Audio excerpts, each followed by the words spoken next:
त्याच्यामध्ये ते आलेले फुटनोटमध्ये माझा एक सगळ्यांना क्वेश्चन राहील की ॲफोरिझमच्या खाली ज्या फुटनोट आहेत, या फुटनोटकडे तुम्ही कसं बघतात? म्हणजे फुटनोटचा अर्थ काय होतो? मला वाटतं इंट्रोडक्शन प्रिफेस जर आपण नीट वाचलेली असेल, तर ते कळायला हवं. आणि एवढं उत्तर तर मला असं वाटतं की सर जर मेहनत घेतायत एवढी, तर तेवढं उत्तर कोणीतरी द्यायला पाहिजे एवढी अपेक्षा ठेवणं तर गैर नाही मला वाटतं ते तेवढी अपेक्षा ठेवण्यामध्ये की फुटनोटचा अर्थ काय होतो. नाही तर आपलं काय चालतं ॲफोरिझम वर मोठ्या मोठ्या अक्षरात लिहिलेले ते वाचायचे आणि फुटनोट सोडून द्यायचे. फुटनोट म्हणजे काय सर आहे कोणी नंबर्स जर दिलेत ना. ॲफोरिझमचं फर्दर एक्सप्लेनेशन असतं सर, त्याच्यामध्ये डिटेलमध्ये एक्सप्लेन केलेलं असतं परफेक्ट फुटनोट आन्सर मध्ये. कोण बोलतायत मॅडम? सर नंबर पण दिलेत ना की हा खाली काय? म्हणजे फुटनोटला काही काही ठिकाणी नंबर पण दिलेत हो फर्स्ट आणि जिथे जिथे उल्लेख आहे अफोरिझम मध्ये पण नंबर दिले म्हणजे मी तसं वाचते की तो संदर्भ तिथे असेल असं. अच्छा. फुटनोट म्हणजे कसं असतं जो माहिती का? हा बोला सर. आता समजा इथं ज्यावेळेस तो जो नंबर आहे ना, तो नंबर तुम्ही जर नीट ॲफोरिझम बघितला ना, तर एखाद्या वर्डच्या वरती तो नंबर टाकलेला असतो आणि त्याच्या खाली ती फुटनोट्स म्हणजे तो जो वर्ड आहे ना, बरोबर. डिटेल एक्सप्लेनेशन विथ उदाहरणासहित द्यायचा असतो. जसं हा आता खाली इथं दिलेला आहे. 10वी ॲफोरिझम मध्ये सेल्फ प्रिझर्वेशनच्या वरती 1 लिहिलेलं आहे आणि त्याच्या खाली 1 लिहून त्याचं एक्सप्लेनेशन दिलेलं आहे, नाही का? मग सेल्फ प्रिझर्वेशन म्हणजे काय, नाही का? ते कळलं नाही तर ते खाली फुटनोट मध्ये उदाहरणाचं स्पष्टीकरण असतं. त्याचे व्यवस्थित दाखले दिलेले असतात, त्याचं विस्तृतपणे विवरण केलेलं असतं आणि त्यामुळे ते फुटनोट जिथं तुम्हाला नंबर आला ना, तो वर्ड आल्यानंतर लगेच खाली फुटनोट वाचायची. तेव्हा तो वर्ड कळतो आणि तेव्हा त्या अल्गोरिदमचा आपल्याला पूर्ण अर्थ कळतो.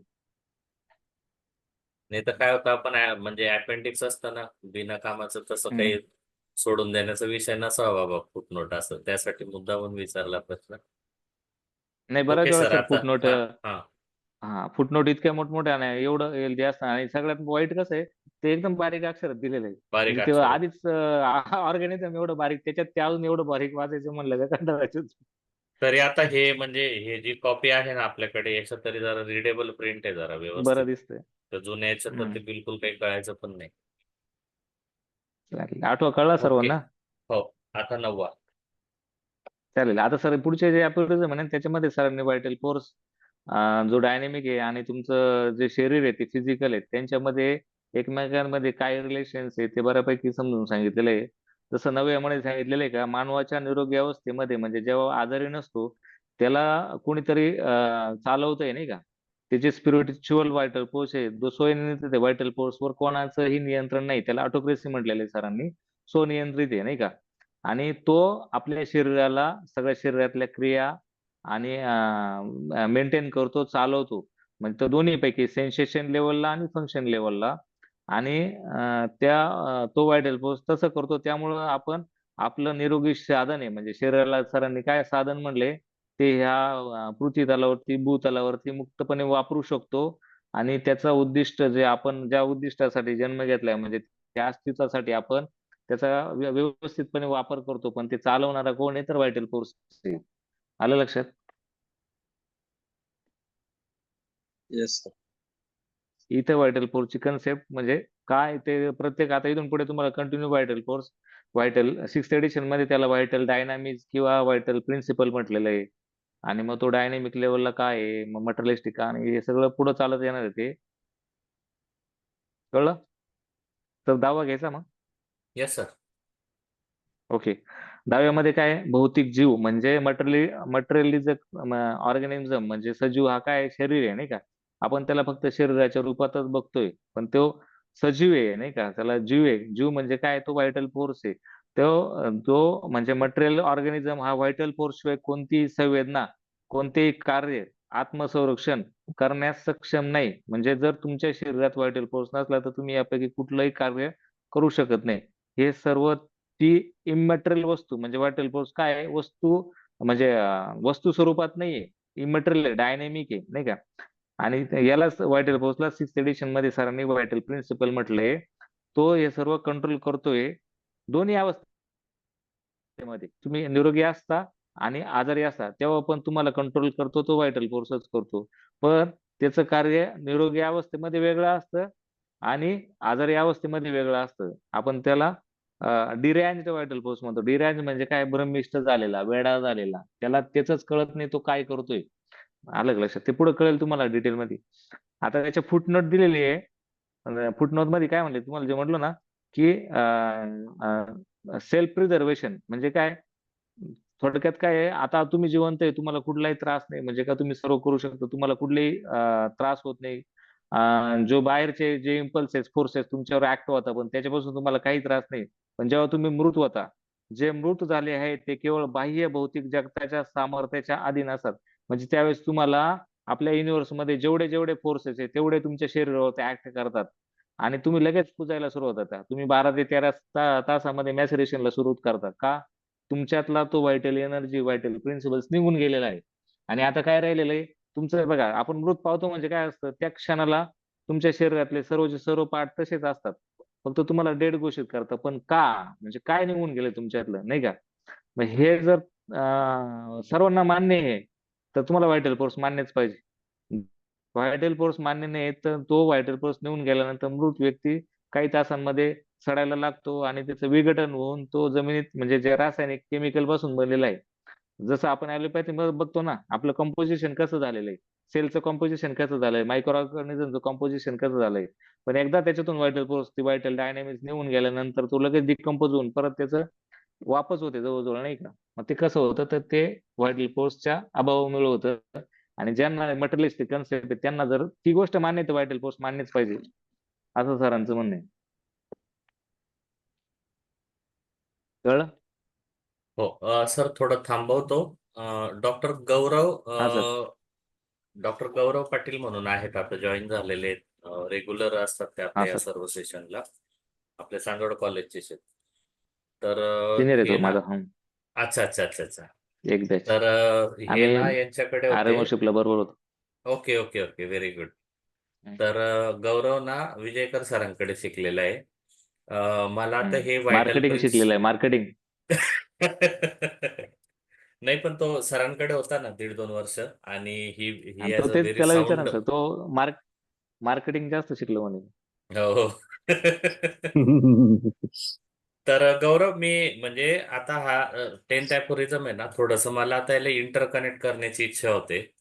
व्हायटल प्रिन्सिपल नसलं म्हणजे आपण डेड समजतो, बरोबर? तर मग आता आपण तेच. जसं जसं मृत्यूचा आपण विचार करतोय ना, तसा आपण जन्माचा विचार करू.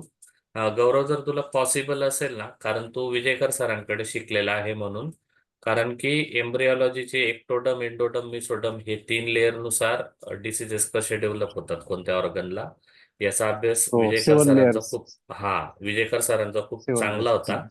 तर व्हायटल प्रिन्सिपल जे आहे किंवा व्हायटल फोर्स जो आहे, किंवा ज्याला आपण जीव म्हणतो, एम्ब्रिओमध्ये ज्या वेळेला कार्डियक ऍक्टिव्हिटी येते, तर थोडंसं तुला जर का व्हायटल फोर्स काही कनेक्ट करता येणार असेल तर बरं राहील आम्हाला. त्याच्यामध्ये सरांनी ना लेअर्स हं. सांगितले, जसं आपले एम्ब्रिओलॉजी प्रमाणे जसे लेअर्स तयार होतात आपले हा, स्टेप बाय स्टेप. तर सपरेशन आणि डिसीज कसं ट्रॅव्हल होतो layer wise, okay. In and out, म्हणजे हं, त्याचं एक्सप्लेनेशन दिलेलं आहे. हं, हं.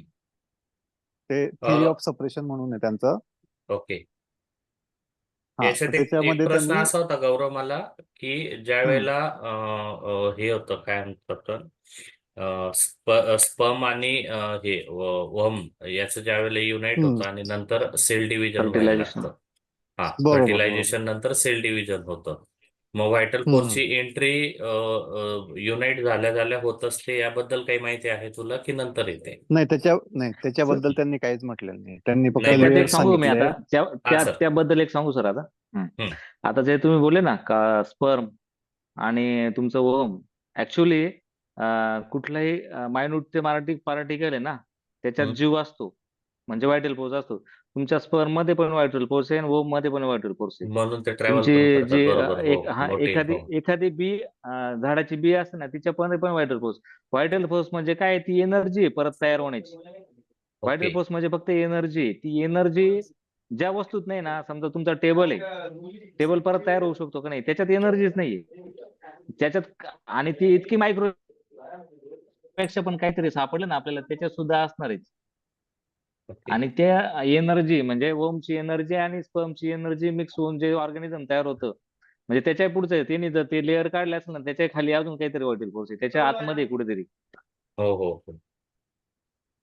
त्यामुळे आणि ते सर आणि एक गोष्ट अजून मला ऍड करायची वाटते, म्हणजे हम्म. प्रफुल्ल सर हा. म्हणजे सांगायचे किंवा होमिओपॅथिक मेडिसिन नुसतं जस्ट बॉडी आणि आपण जे म्हणतो की माइंड याच्यावरती काम करतात, तर त्याच्या पलीकडे पण करतात ते. म्हणजे म्हणजे जसं आपण म्हणतो जे आपले ग्रहमान बिघडलेले असतात, राईट, हम्म. जे आपल्या ऑपॉर्च्युनिटी मिळत नाही, किंवा आपली जी थॉट प्रोसेस आहे ती कुठेतरी कुंठित असते. नशिबावरती. नशीब, तर ते म्हणायचे की नशीब पण पालटतं होमिओपॅथिक मेडिसिनने. म्हणजे तुम्ही हो हो. रिसिव्हर होतात ना, तुम्ही काय आहे, बरोबर तुमचं बरोबर. माइंड बॉडी हे युनिट आहे, एक असं एखादं अँटिना सारखं आहे समजून घ्या, ठीक आहे. आणि हम्म. युनिव्हर्स मध्ये भरपूर गोष्टी आहेत, ठीक आहे. आणि हम्म. आपल्याला एखादी गोष्ट हवी आहे, आपण त्यासाठी खूप प्रयत्न करतोय, पण कुठेतरी काहीतरी ऑब्स्टॅकल आहे, तर तो ऑब्स्टॅकल डिसीज पण असू शकतो, हेल्थ पण असू, म्हणजे हेल्थ रिलेटेड पण असू शकते.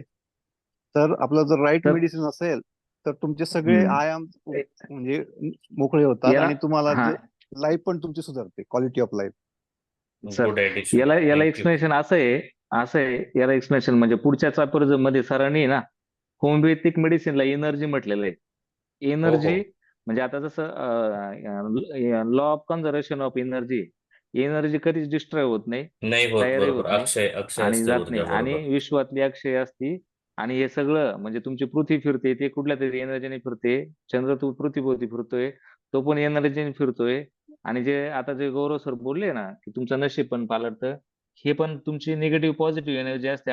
हनीमन सरांनी लास्टचे अपोरिझम मेस्मेरिझम आणि हो ते हो जे हो घेतले, हो. कोणी वाचलं असेल इम्पॉन्डेबल. ना तर ते निगेटिव्ह मॅस्मेरिझम आणि पॉझिटिव्ह मॅस्मेरिझम जे शिकवलंय ना, त्याच्यामध्ये व्हायटल फोर्स एखाद्या ठिकाणी कलेक्ट झाल्यानंतर तिथे अक्युमुलेशन ऑफ फ्लुइड झालेलं आहे.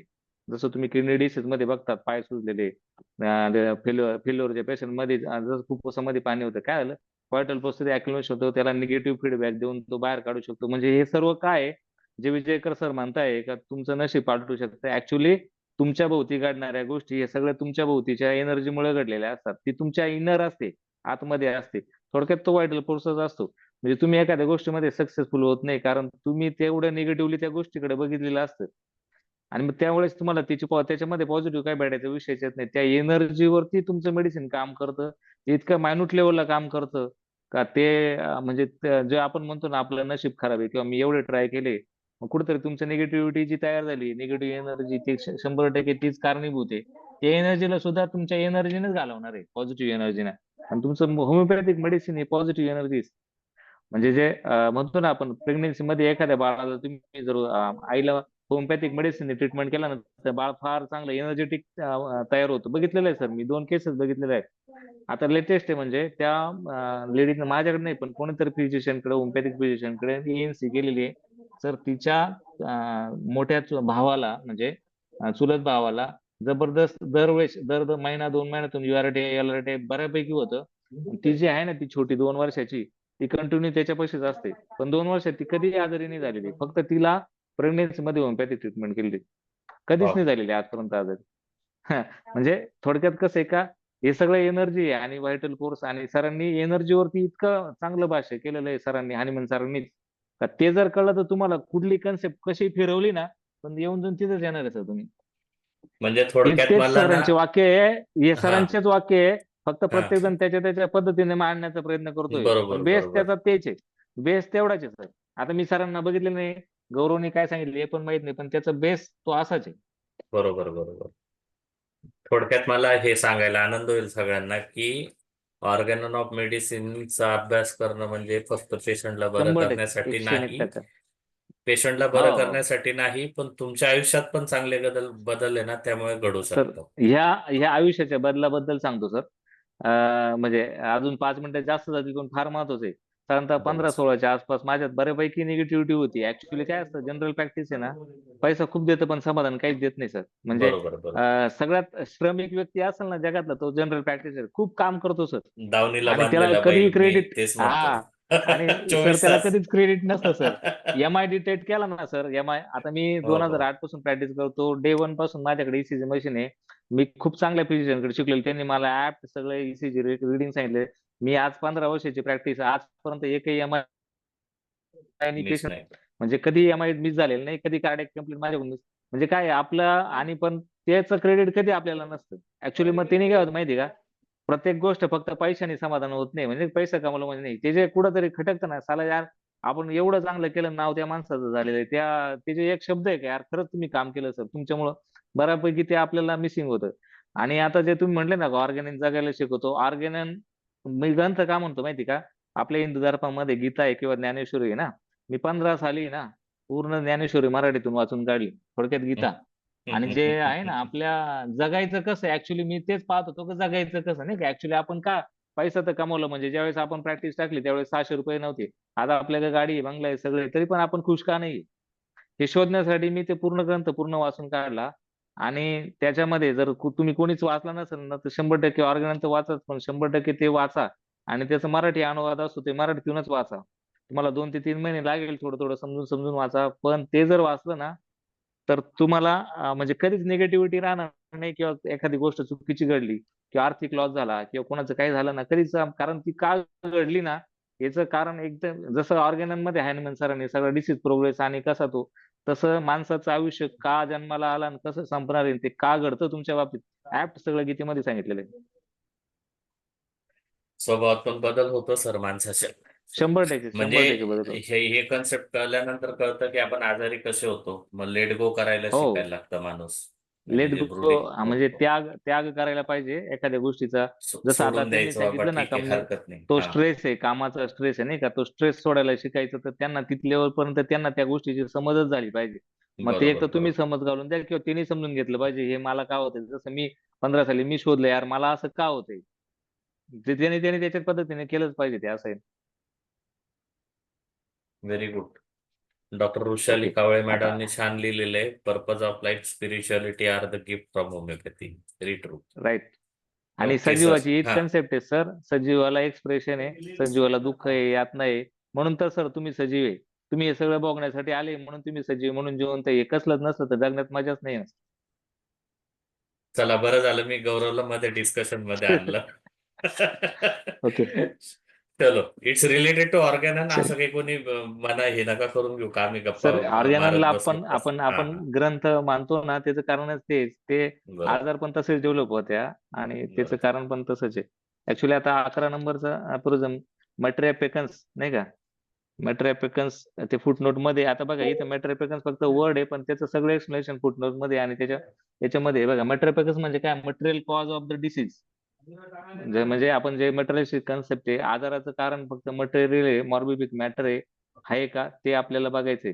जेव्हा एखादा व्यक्ती आजारी पडतो ना, तेव्हा तो फक्त व्हायटल फोर्सच्या एखाद्या डायनेमिक इन्फ्लुएन्समुळे डिराईन झालेला असतो, भ्रमिष्ट झालेला असतो का, म्हणजे तो जो व्हायटल फोर्स आहे तो तुमच्या आता बघा व्हायटल फोर्स काय आहे माहिती का, डायनेमिक आहे, तो काय मटेरियल नाही. मग जर तो मटेरियल नाहीये, तर त्याला एखाद्या मटेरियल पासून कसा काय त्रास होऊ शकतो. जसं एखादी अदृश्य वस्तू आहे, तुम्हाला ती दिसत नाही, तुम्ही कशी काय सापडणार, मारणार आहे, बरं का. म्हणजे जर तुमचा व्हायटल फोर्स तुम्ही डायनॅमिक म्हणताय, मग त्याला एखाद्या मायक्रो ऑर्गॅनिझम मुळे त्याला त्रास होईल असं होईल का कधी, तर नाही. जेव्हा एखादा व्यक्ती आजारी पडतो तेव्हा फक्त हा व्हायटल फोर्सच एखाद्या डायनॅमिक इन्फ्लुएन्स मुळे डिराईन झालेला असतो, म्हणजे भ्रमिष्ट झालेला असतो. हा डायनॅमिक इन्फ्लुएन्स रोगकारक एजंटचा म्हणजे मॉर्बिडिक एजंटचा असू शकतो. व्हायटल फोर्सचं मग भ्रमिष्ट झाल्याने म्हणजे डिराईन झाल्याने त्या सजीवात तापदायक क्रिया घडतात, सेन्सेशन निर्माण करतो. कोण करतं, व्हायटल फोर्स. त्रासदायक म्हणजे डिरेंज जे व्हायटल आजाराचे फोर्स. लक्षण आहे. हा, आणि मग ते शारीरिक आणि शरीरात अनियंत्रित घडामोडी घडताना दिसतात, त्यालाच आपण आजार असे समजतो. जसं फिवर येणं, खोकला येणं, बॉडी एक होणं, हे कशामुळे झालंय, तो तुमचा डिराईन व्हायटल फोर्स त्या पद्धतीने ते सेन्सेशन तयार करतोय. आणि हा व्हायटल फोर्स अदृश्य स्वरूपात असल्याने त्याचे ज्ञान आपल्याला कसं होईल सजीवामध्ये, तर त्याने जे इफेक्ट कडून आणलेले शरीरामध्ये म्हणजे आजाराची लक्षणे, त्याच्या वरून त्याचा आजारी भ्रमिष्टपणा म्हणजे तो डिराईन झालेला आहे हे आपण समजू शकतो. आणि मग आपल्याला त्याचे फंक्शन लेवल आणि सेन्सेशन लेवललाच तो कळेल. त्याचं मॉर्बिड सिम्पटम, आजारीपणाचे लक्षणं आपण बघूनच तो डिराईन झाला आहे का व्यवस्थित आहे हे शोधू शकतो. त्याच्यामध्ये फुटनोट आहे सर, 6th एडिशन मध्ये आहे ती, 2 नंबरची. हे पटवण्यासाठी म्हणजे सरांनी ते डायनेमिक लेवल पटवण्यासाठी चंद्र आणि पृथ्वी यांच्यातील अदृश्य एनर्जी, जी एनर्जी आता मागाशी जो विषय झाला एनर्जीवरून, त्याचं उदाहरण दिलंय. ती जी एनर्जी चंद्राला पृथ्वीभोवती फिरणे व जिच्यामुळे समुद्रात भरती किंवा ओटी येते. बघा आता आपण बऱ्याच वेळा नाही का आपण अडाणी लोक पण म्हणते अमावस्येमुळे त्रास झाला आणि पौर्णिमेमुळे हो त्रास हो होतो. हो ऍक्च्युली हो ती जी एनर्जी आहे ती तुमच्या अवतीभोवती कायम असते. आणि आपलं म्हणजे उगमच आहे ना सजीवाचा एका एनर्जीतूनच झालेला आहे कुठल्या तरी, बरोबर की नाही? तीच म्हणजे व्हायटल फोर्स आहे. आणि तिचे उदाहरण दिले त्यालाच आपण डायनॅमिक इफेक्ट म्हणतो नाही का? जसं भरती ओटी कशी आली डायनॅमिक इफेक्ट मुळे आली. तशाच प्रकारे चुंबकात एक एनर्जी आहे ती पण डायनॅमिक आहे. ती दिसते का तुम्हाला? नाही. नाही ती काय नाही करते? दिसत. लोखंडाला आकर्षित करते. अट्रॅक्टर हो आपल्याला ते फक्त आकर्षण अट्रॅक्शन दिसतंय का चुंबक त्या लोखंडापाशी नेलं त्याला अट्रॅक्ट करतं, पण तुम्ही दाखवू शकता का ती एनर्जी कुठे आहे, कशी आहे, नाही का? मग ती मॅग्नेटिक पॉवर जशी एका पिन, आता समजा आता इथं सरांनी काय सांगितलंय, आता एखादा लोखंडी पिन आहे, समजा तुम्ही 4 पिन घेतल्या, छोट्या छोट्या खिळे घेतली. आपण लहानपणी खेळ करतो बघा. 4 चुका घेतल्यानंतर पहिली चूक चुंबकला लावल्यानंतर त्याच्या पुढे दुसरी लावली का त्या चुकामध्ये ती लटकते दुसऱ्या. आता ऍक्च्युली तशा 2 चुका घेतल्यानंतर 2 खिळे घेतल्यानंतर एकमेकाला चिटकणार आहे का? नाही. नाही पण नाही पहिली जर त्या लवचुंबकाला लावली असेल तर तिला दुसरी चिटकणार, तिसरी पण चिटकणार. बरोबर मग हे चिटकवणं, हे धरण्याचं काम काय करते ती एनर्जी? ती कशात आहे? चुंबकात आहे. चुंबकातून ते लोखंडात कशी आली हे तुम्ही दाखवू शकता का? नाही. पण ती आलेली आहे म्हणून तर दुसरा खिळा त्या पहिल्या खिळ्याला लटकलेला आहे. बरोबर आहे की नाही? तसंच आहे. जसं पूर्वी कसं होतं, व्हायरोलॉजी किंवा बॅक्टेरियोलॉजी एवढं डेव्हलप नव्हते हनीमन सरांच्या काळामध्ये. मग सरांना स्मॉल पॉक्स व्हायरस मुळे होतो हे माहित नव्हतं, त्याची लक्षणं माहित होते. मग सरांनी इथं स्मॉल पॉक्सचं उदाहरण दिलंय का तसाच स्मॉल पॉक्स एखाद्या बाळामधून त्याच्या दुसऱ्या बाळातून तिसऱ्या बाळात फिरतोय. बरोबर की नाही? बरोबर ऑर्गॅनिझम हा माहितच हा नव्हतं ना त्यावेळेस, डेव्हलप हो हो नव्हतं. हो फक्त मग हो हो हो स्मॉल पॉक्सला त्यांनी एक एनर्जी म्हटलेली.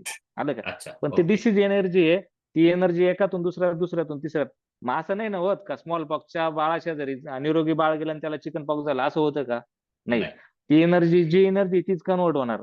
आणि जसं चुंबकामध्ये आहे ना, आणि फक्त एनर्जी कन्वर्ट होती किंवा एखादा वस्तू ती एनर्जी शोषून घेतो म्हणून काय त्याचं कॅरेक्टर नाही घेत. जसं लोखंडाचं दिसणं आणि चुंबकाचं दिसणं हे सारखं दिसतं का? नाही. फक्त त्याच्यातून ती एनर्जी कन्वर्ट झाली, एनर्जी ट्रान्सफर झालेली. तसं त्याने तिथं याचं स्मॉल पॉक्सचं उदाहरण दिलंय. आपण होमिओपॅथी मध्ये ज्याला मेडिसिन म्हणतो ती एक प्रकारे स्मॉल एनर्जीचे जी निरोगी शरीरात बदलाव घडवून आणू शकते. म्हणजे जसं ड्रग मध्ये आपण मेडिसिन नाही देत, आपण तो पदार्थ नाही देत, ती एनर्जी खाऊ घालतो त्या पेशंटला. एनर्जी थोडक्यात काय का ती एनर्जीचे मेडिसिनल एनर्जी, मेडिसिनल फोर्सला तिथे एनर्जी म्हणलंय. आणि ती तिच्यात मटेरियल असं काहीच नसतं. म्हणून स्मॉलेस्ट डोस, आपण आता सरांनी स्मॉलेस्ट डोस काय म्हणले, स्मॉलेस्ट डोस तो शुद्ध असतो, फ्रीली डेव्हलप झालेला असतो, कन्सेप्च्युअल असतो. आणि अशी ती त्याच्यामध्ये जी औषधाची एनर्जी असते, ऊर्जा असते, त्याला मेडिसिनल एनर्जी म्हणतात. ती अशा प्रकारे डायनॅमिक इफेक्ट प्रोड्यूस करते, कारण ती दिसत नाहीये तुम्हाला. मेडिसिन आपण जसं तुम्ही आता मेडिसिन तयार करण्याची जर प्रोसिजर बघितली तर 30 200 पर्यंत मटेरियल लेवलला काहीच नसते. फक्त आपण ट्रायच्युरेट करून करून करून करून फक्त एनर्जी पुढे पुढे पुढे पुढे वाढत चाललेला असतो. मटेरियल वाढवतो का? नाही. मग कधी कधी आपल्याला नाही का जसं आता पुढे वॉटर पोटेन्शियल शिकतो, बऱ्याच वेळा लोकांचं असं होतं एवढा पाण्यातून एवढा एवढा ग्लुकोज टाकला त्यात ते तुम्ही किती वेळा डायल्यूट करून येणार आहे. मग एवढा 1 चमचा औषधाने काय होणार आहे? पण ते जे तुम्ही ज्यावेळेस तुम्हाला हे मेडिसिन म्हणजे एनर्जी तेव्हा ऍप कळेल किंवा तुम्ही ते मान्य कराल त्यावेळेस तुम्हाला ते पाण्यामध्ये औषध सापडायची गरज नाही. तुम्हाला ते एनर्जी रूपातच दिसणार आहे.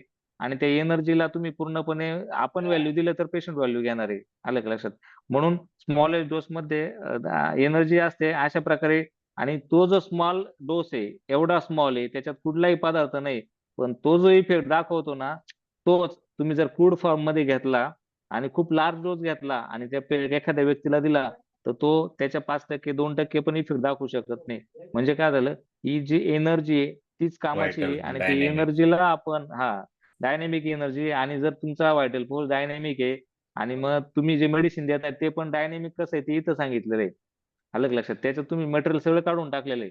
सर एवढं ट्रायच्युरेट का करत होते? ऍक्च्युली ती एनर्जी आता कसं राहतं, जसं मग सांगितलं एनर्जी कन्झर्वेशनला एनर्जी कायम स्थिर असते. ती कधी पण तुम्ही एका फॉर्म मध्ये दुसऱ्या त्या ड्रगची एनर्जी आपण त्याला सकशन किंवा ट्रायच्युरेट करून करून ट्रान्सफर करत असतो. Molecule to molecule, molecule to molecule. म्हणजे जे मी पहिल्या दिवसापासून सांगतो ऍटमच्या खालचं काहीतरी जेव्हापर्यंत सापडत नाही तोपर्यंत आपण ही कन्सेप्ट कधीही म्हणजे त्याचं प्रूव्हिंग नाही करू शकत, असं फिजिकली दाखवू शकत नाही. पण जसं लवचिमकाची गोष्ट सांगितली सरांनी, भरती ओढी सांगितली, ही जी एनर्जी आहे ती एनर्जी जर तुम्हाला मान्य आहे व्हायटल फोर्सची एनर्जी तुम्हाला मान्यच करावं लागणार. औषधात असलेला मेडिसिनल फोर्स जेव्हा लिव्हिंग अॅनिमलच्या फायबर्स म्हणजे जे न्यूरॉन्स असतात ना बॉडीमध्ये येतो, तेव्हा ती एनर्जी त्या फायबर्स थ्रू ऑर्गॅनिझम मोर ऍक्ट करते. म्हणजे सरांनी सांगितलंय ना, जे ग्लोबल तुम्ही पाण्यातून द्या, स्किन वरती लावा, ऑल्फॅक्शन मेथड, काय बॉडीमध्ये जिथं जिथं नर्व्स सेन्सेशन होतं तिथं नर्व्स असतात आणि त्या नर्व्स वरती तुमचं मेडिसिन ऍक्टच करतं. मग म्हणजे अशा हे वेळेस आहे ना लक्षात घ्या, सरांनी आता मगाशी हा हा ॲलोपॅथिक मेडिसिन जे हा, आहेत मग ना ते पोटात जाऊन ऍब्सॉर्प्शन, इलिमिनेशन, एक्सक्रिशन अशा पद्धतीने ॲलोपॅथिक औषधं काम करतात. हा आणि होमिओपॅथिक औषधं आपलं डायनॅमिक असल्या आपलं कारणाने नर्व्हवर काम करतात. म्हणजे मी याची हा थोडीशी कारण एक कसं आहे डेव्हलपमेंट ही केली का होती सर, हा हा की राईट राईट हा जे ओरली आपण नर्व फक्त फायबर्स आहे ना, हा हा शरीरातली एनर्जी म्हणजे तुमचं ब्रेन किंवा तुमचं चेतना कळतं आपल्याला बोललेलो ब्रेन मध्ये असतं, आणि ब्रेन सगळं सिग्नल कशातून पास करतो, नर्व्ह मधून, त्या फायबर मधून पास करतो. म्हणजे ती एक प्रकारची एनर्जी तुमच्या शरीरात सगळीकडे जाते कुठून, त्या नर्व्ह फायबर मधून. आणि मग तुम्हाला जर बाहेरून तुम्हाला कुठेतरी एनर्जी द्यायची शरीरामध्ये, ती कशी देणार, त्या नर्व्ह फायबर थ्रू देणार ना. आणि जिथं जिथं सेन्सेशन आहे तिथं ते नर्व्ह फायबर जिवंत आहे. मग या ठिकाणी परत एकदा ते जे लोकल रेमेडी का वापरायची नाही, कारण कसं असतं माहिती का, ज्या ठिकाणी तुम्हाला आता समजा अल्सर झालेला आहे, तिथं काय झालंय माहिती का, तुमच्या नर्व टॉर्च झालेल्या आहे, खराब झालेल्या आहे, किंवा जास्त एक्साइट झालेल्या असल्या. अशा वेळेस काय होतं माहिती का, जसं तिथं पेन्स आहे ना, आता तुमचं मेडिसिन म्हणजे एनर्जी, आता ऑलरेडी तो जो भाग आहे तो ऑलरेडी एका कुठल्या तरी डायनॅमिक फोर्सने एनर्जीने डिस्टर्ब झालेला आहे. आणि तुमच्या मेडिसिनची एनर्जी तिथं लावून तुम्ही त्याला अजून डिस्टर्ब करणार आहे. म्हणजे जसं बर्न मध्ये तुम्ही कॅन्थरीस लावणार आहे जखमीवरती, एकदम दादांत खोटं आहे. ऍक्च्युली त्यांनी तुम्हाला जरी बरं झालेलं दिसते तर ऍक्च्युली तुम्ही ते बरं नाही करत, त्याला त्रासच देताय. म्हणून आता पुढे कधीतरी गेला ना तर तुम्हाला आहे ना, ज्यावेळेस खूप क्रोनिक केस आहे आणि ती तुमच्या मेडिसिनने रिझल्ट करत नाही, मग त्यावेळेस सर काय करता माहिती का, सर काय म्हणता माहिती का, तुम्हाला त्याचं नर्व एक्सपोजर वाढवायचंय. म्हणजे जर प्रत्येक मेडिसिन तुम्ही तोंडातून चगळून देता ना, तर त्याचं नर्व एक्सपोजर कसं, तुम्ही तेच मेडिसिन जे तोंडाने घेताय ते त्यातलाच काही भाग तुम्ही त्वचेवरती, पाठीवरती, मांडीवरती कुठेतरी लावायचा आहे. पण अशा ठिकाणी लावायचं नाही जिथे पॅरालिसिस झालेला आहे, म्हणजे जो नम झालेला आहे, नम झालेलं आहे, जो नर्व्हचं पार्ट हे नसेल, जो बरोबर. जखमी झालेला आहे, आलं का लक्षात, तिथं तो मेडिसिनल हम्म, पार्ट लावायचाच नाही. मग हम्म, तुम्ही हम्म. लोकल ऍप्लिकेशन कोणत्या बेसिसवर लावताय, म्हणजे तिथं बरोबर 100% चुकीचं आहे. जखमेवरती कुठलाही मेडिसिनल पार्ट लावायचाच नाही, तुम्ही जखमेवरती लोकल ऍप्लिकेशन लावणं म्हणजे एक प्रकारे तुम्ही पूर्णपणे खोटच करताय. किती मोठा होमिओपॅथ असला तरी तो चुकीचंच करतोय तिथं. रोजच्या जीवनात अशा कित्येक गोष्टी घडतात ज्या एक्सप्लेन करणे अशक्य आहे, पण आपण ते अनुभवतो. जसं जसं की आता तिथं सरांनी एक उलटीचं उदाहरण दिलंय तुम्हाला, एखाद्या खराब गल्लीमध्ये किंवा जसं नाही का शुद्ध शाकाहारी म्हणून त्यावेळेस ते स्लॉटर हाऊसच्या तिथं गेल्यानंतर त्याला नुसतं ते बघितलं तरी उलटी होते. अशा वेळेस आहे ना बघा, आता जे तुम्हाला मटेरियलिस्टिक कन्सेप्ट आहे, कुठेतरी शरीरामध्ये रोग जाण्यासाठी ऑर्गॅनिझम रूपी काहीतरी मटेरियल रूपी गेलंय म्हणून तो आजारी झालाय. आता इथं पेशंटला फक्त तो पदार्थ किंवा खराब वस्तू बघितली आणि इकडे उलटी झाली. आता वस्तू किती लांब आहे, फक्त दृश्य स्वरूपात तुम्ही अनुभवली आहे, त्याचा वास पण नाही घेतलेला, तरी इकडे तुम्हाला कुठला फोर्स ऍक्ट झालाय का, तुमच्या पोटातलं सगळं मटेरियल बाहेर पडलेलं आहे. म्हणजे इथं पण डायनेमिक लेवलला झालंय. ही ही गोष्ट तुम्ही अनुभवलेली आहे, पण तुम्ही दाखवू शकता का नाही, पण ही घडलंय. म्हणजे ज्याच्या अर्थ हे घडतंय याच्यामध्ये काहीतरी फोर्स आहे, आणि तो व्हायटल फोर्सच आहे. म्हणजे इथं सुद्धा त्यांनी परत एकदा व्हायटल फोर्सचं कन्सेप्ट किती करेक्ट आहे हे समजून सांगण्याचा प्रयत्न केलाय. कळलं? याच्यात थोडं हे काय जास्त न रेंडिंगला औषध लागावं यासाठी, म्हणजे मी स्वतः माझं थोडस काय म्हणतो ना त्याला, हम्म. कुठे हा पेशंटला मी काय सांगतो की तोंडात जे औषध घेतलं तुम्ही लिक्विड फॉर्म मधलं आपलं एलेमासो किंवा सेंटिसिमल, तर गुळण्या करून मग प्यायला सांगतो मी काही पेशंट्सला, हो सर. सो आणि दॅट ते सर आणि जे ड्राय फॉर्म मध्ये आणि सरांनी जे लिक्विड फॉर्म केलं ना सर पाण्यामध्ये, त्याचं कारणच ते ज्यावेळेस तुम्ही पावडर करता ना, ते जिभेच्या काही नर्व्हलाच अटॅच करता, टच करते, बरोबर आहे. पण ज्यावेळेस तुम्ही त्याचं पाण्या रूपात करता, जसं तुम्ही गुळणी करायला लागले, ते जिभेपासून तर तुमच्या इंटेस्टाईन पर्यंत जाईपर्यंत सगळीकडे नर्व्हला टच करत चालतं. त्यामुळे त्याचा एक्सपोजर जास्त वाढतो आणि जास्त रिझल्ट येतो. प्रॅक्टिकल म्हणून टिप मी सरांनी तेच सगळ्यांना पाण्यातून देतो सर. हा प्रॅक्टिकल टिप हा मी सगळ्यांना देतो. म्हणजे माझ्या चुकांमधून जे मला निष्कर्ष मिळाले त्याच्या अनुभवावरून सांगतो. तुमचं कॉन्स्टिट्यूशन समजून घ्या. एखाद्या पेशंटला तुम्ही पल्सटीला आहे, तुम्ही ग्लोबलमध्ये भरून दिलं, पेशंट थोडं बरं झालं, नंतर नाही आलं. त्यानंतर तुम्ही ना त्या पेशंटला सेम पोटेन्सी सेम मेडिसिन तुम्ही सॅक्लॅक पावडरवर टाका. त्या पावडरची पुडी बांधून द्या त्याच्याकडे. त्याला सांगा हे पाण्यात टाक, पाण्यात डिझॉल्व्ह करून गुळणा करून P. Same remedy same potency आणि त्यानंतर रिझल्ट बघा. हे मी माझ्या फेल्युअर हो नंतर मी हे अशा पद्धतीने केलेलं आहे सर. सर. जे कोणी नवीन असतील हनीमन अशा सरांनी पद्धतीने करत हा नसतील तर त्यांच्यासाठी आहे. हनीमन सरांनी पुढे ऍफोरिझम मध्ये ज्यावेळेस लिक्विड पोटेन्सी तयार करतात त्यावेळेस सरांनी एक छोटासा ग्लोब्युल तुमच्या सॅकलॅक मध्ये क्रश करून नंतर पाण्यात टाकून तयार करायचा आहे. म्हणजे जसं सरांनी आता सांगितलं ना, ऍक्च्युली म्हणजे बघा हनीमन सरांनी सगळ्या कन्सेप्ट आणि सगळ्या गोष्टी एकदम ऍप्ट जिथे नाही तिथं मांडलेल्याच आहे. आणि ते प्रॅक्टिकली अनुभवलेले आहे सरांनी करूनच मांडलेले आहेत. त्यामुळे ते जे लिहिलेलं आहे ना त्याला काही चॅलेंजेस नाही. बरोबर. इथं आता काही रिस्पॉन्स शेवटचे 7 मिनिटं आहेत. इथं काही रिप्लाय आलेले आहे चॅट बॉक्समध्ये. चालेल सर, होमिओपॅथिक घेऊन मेडिसिन टाकू. Effect may be affected by natural phenomena. Even some specific places of worship or chanting can affect it positively. गौरवने लिहिलेलं आहे होमिओपॅथिक औषधांचा जो परिणाम असतो हा नैसर्गिक फिनॉमिना, म्हणजे अमावस्या, पौर्णिमा, एकादशी, किंवा आपण जे पूजा करायच्या ठिकाणी जातो तिथे जर का काही नाद चालू असेल, घंटा आहे, किंवा अशा पद्धतीचं, तर पॉझिटिव्हली किंवा निगेटिव्हली परिणाम होऊ शकतो इफेक्ट होतो. औषधांवर पण. होतो. त्यानंतर doctor Vrushali Kawale madam, there is also connection between astrology and homeopathy. Doctor Vidyasagar Kapoor जे आहेत मॅडम, त्यांचा चांगला अभ्यास आहे. मी त्यांचा कोर्स मागे जॉईन केला होता, पण ते एका कोर्समध्ये काही सगळं त्यांनी सर ते हे केलं त्याचं नाही. त्याचं पण एक कारण आहे सर. म्हणजे आता जे ऍस्ट्रॉलॉजी आहे ना, ऍक्च्युअली ऍस्ट्रॉलॉजी जी डेव्हलप झाली ना ती तुमच्या ग्रह ताऱ्यांवरती. एक्झॅक्टली आता पूर्ण हो. युनिव्हर्स एनर्जी आहे आणि प्रत्येकाचा इन्फ्लुएन्स आहे सर एकमेकावरती. म्हणजे जो शनी ग्रह आहे ना त्याचा पृथ्वीवरती इन्फ्लुएन्स आहे आणि तुम्ही जे तयार झाले ह्या वातावरणातच तयार झालेले आहे, म्हणजे त्याचा इन्फ्लुएन्स तुमच्यावर असणारच आहे.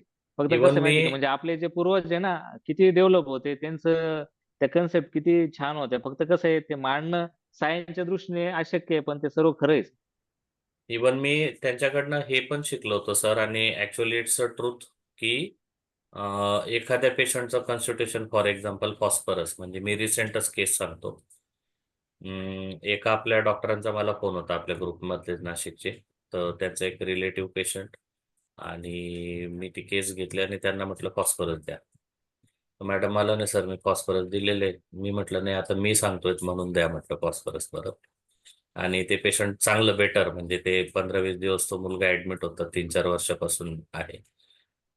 मॅडमने फॉस्फरस दिलं त्यावेळेला त्याला रिझल्ट नाही आले. तेच फॉस्फरस मी दिलं तर त्याच्याने रिझल्ट यायला लागले. विद्यासागर कपूर सरांचं म्हणणं हे पण होतं ऍस्ट्रॉलॉजीनुसार की तुमचे स्वतःचे ग्रह तारे पण ठरवतात की ते मेडिसिन दिल्यानंतर पेशंटने बरं व्हावं की नाही व्हावं. म्हणजे हा थोडासा डिबेटेबल टॉपिक असू शकतो, but for the sake of knowledge लक्षात याच्यात असू द्या. याच्यात सर मी एक ऍड करतो सर. कधी हम्म. कधी ना माझं स्वतःचं ऑब्झर्वेशन आहे. तुम्हाला एखादी फॅमिली, जसं फॅमिली फिजिशियन असतो ना, एखादी फॅमिली खूप फेवरेट असते किंवा ती खूप फेवर मध्ये असते, म्हणजे तुमच्या नशिबात असतं, त्याला कुठल्या आजार झाला तर तुम्ही बरं करू शकता. आणि एखादी तुमच्या नशिबातच नसते त्याला किती प्रामाणिकपणे, म्हणजे आता होमिओपॅथिक मध्ये पण समजा माझे 2 मित्र आहे सर. ते एकाने जर रेफर केस दिली तर ती कधीच बरी होत नाही, आणि एकाने किती किचकट रेफर करू द्या ती बरीच होती. मी किती वेळा प्रयत्न केला याची एक तरी केस सोडून देऊ, आजपर्यंत नाही झालेले सर. होतं असं. तर म्हणजे ऍस्ट्रॉलॉजी त्याला आणि त्याला होमिओपॅथी. त्या हसताना आपण बोलतो यार तू माझ्या नशिबातच नाही, असं समजायचं नाही का. हा हा हा. तर कावळे मॅडम, ऍस्ट्रॉलॉजी आणि होमिओपॅथीमध्ये ना विजयकर सरांचे एक फॉलोअर आहे, कदाचित गौरवला माहीत असतील की नाही मला आयडिया नाही. गुजरातमध्ये डॉक्टर संजय मिश्रा म्हणून, संजय मिश्रा का मनीष मिश्रा असं काहीतरी नाव आहे सरांचं. ते पण विजयकर सरांकडे होते. तर ऍस्ट्रॉलॉजीमध्ये त्यांचा खूप चांगला अभ्यास आहे. रिसेंटली आता एक बुक त्यांनी पब्लिश केलेलं एक 3-4 महिन्यापूर्वी. त्याच्यामध्ये लुनार फेज जे आहेत, म्हणजे ज्या बोगरने लिहिलेल्या होत्या मून फेजेस, तर मून फेजेस आणि लुनार फेजेसनुसार काही रेमेडीजचं पण दिलेलं आहे. पण मला असं वाटतं की नवीन कोणते पण कन्सेप्ट, कोणतीही सिस्टम ऑफ मेडिसिन, होमिओपॅथीमध्ये जे स्कूल्स आहेत डिफरंट, हे शिकण्याच्या अगोदर पहिलं हॅनेमन शिका. ही माझी सर रिक्वेस्ट त्याचं राहील. कारण काय माहिती का सर? हा हा म्हणजे त्यांनी काय माहिती का, त्याचं एक साधं उदाहरण देतो. ऑर्गॅनन म्हणजे समुद्र आहे सर, बरं का. हो आणि प्रत्येकाने समुद्रातून एक बादली पाणी काढून त्याच्यावरती जास्त संशोधन केलंय. म्हणजे पण त्यांनी काय केलंय, त्या बादलीवर पाण्यावर संशोधन केलंय, समुद्र सोडूनच दिलाय. ऍक्च्युली मग तुम्हाला जर जास्तीत जास्त नॉलेज घ्यायचं तर त्या समुद्रावर कॉन्सन्ट्रेट करा. तुम्हाला त्याच्यातून किती पाणी उचलता येईल तेवढं उचलणं शक्य आहे, तेवढं चांगलं आहे. एका कुठल्या तरी एखाद्या कन्सेप्ट वरती त्यांनी ती नॅरो करत गेलेले प्रत्येक जण, बरोबर. प्रत्येकाची ना. त्यापेक्षा हे अतिउत्तम आहे. तुम्ही ब्रॉडली जसं रेपर्टराईज करताना मी सांगतो की मी जर एकदम कच्चा खिलाडी, मला रुब्रिकच माहित नाही, तर मी ब्रॉड रुब्रिक बघतो नाही का, जे 50-40 रेमेडीज कव्हर करता. म्हणजे काय होतं, बरोबर मला ते बरोबर भले नंतर त्या रेमेडी शोधताना त्रास होईल कुठेतरी, एक 10 पैकी एकच काढायची, पण 10 पैकी एक काढताना मिस होण्याचे चान्सेस कमी असतात जेव्हा 3 मधून एक काढायचे असते.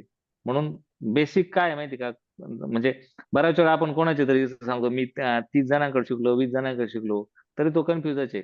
आणि तुम्ही जर ऑर्गॅनन वाचलं आणि किंवा शिकून घेतलं ना, तुम्हाला सांगतो एकच म्हणजे एक गोष्ट तर नक्की आहे का, तुम्ही का तुमचं कन्फ्युजन प्रॅक्टिसच्या बाबतीत तरी राहणार नाही. ठीक आहे, तुम्ही पुढे जाऊन कोणती मेथड वापराल ते नाही, पण तुम्हाला प्रॅक्टिस मध्ये कन्फ्युजन नावाचा प्रकारच राहणार नाही.